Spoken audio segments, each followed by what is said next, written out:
Let's go back to 1985. Steve Jobs, who was the founder and CEO of Apple at the time, was suddenly fired from the company he had founded. Why? Apple was struggling financially, and the company began changing its leadership. Jobs, who always pursued perfection and creativity, was removed in a tough decision made by Apple. This forced him to face a major career setback. But think about it. If you were Steve Jobs at that moment, what would you do? Fired from the very company you founded, everyone mocking you, thinking you couldn't lead the company out of the crisis? Many people would have given up. But Jobs wasn't like that. He used this failure as a stepping stone for future success.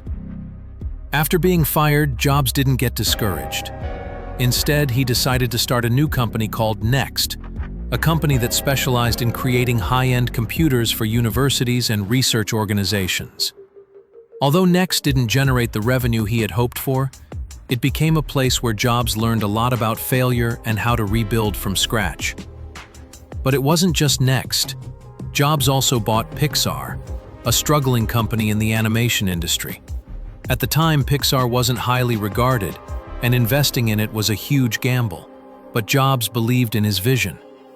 Pixar eventually flourished and produced the movie Toy Story, the first full-length 3D animated film in history. This was a major breakthrough in the entertainment industry. In 1996, Apple was in a dire situation and had to buy Next for $429 million. And that's when Jobs returned to Apple. But this time, he wasn't a fired CEO. He was the one bringing hope and a new vision to the company. Immediately, he began changing Apple. Just a few years later, Apple went from being on the brink of bankruptcy to becoming a global technology icon. Apple created revolutionary products that no one had ever thought of before. iMac, iPod, iPhone, iPad. Each product was not just technology, but a part of our daily lives, changing the way we communicate, work, and entertain ourselves. But more importantly, Jobs proved that no failure is ever useless. It was through his failures in running Apple in the early days that he learned invaluable lessons. And when he returned to Apple, not only did he help Apple grow, but he also created products that changed the entire technology industry.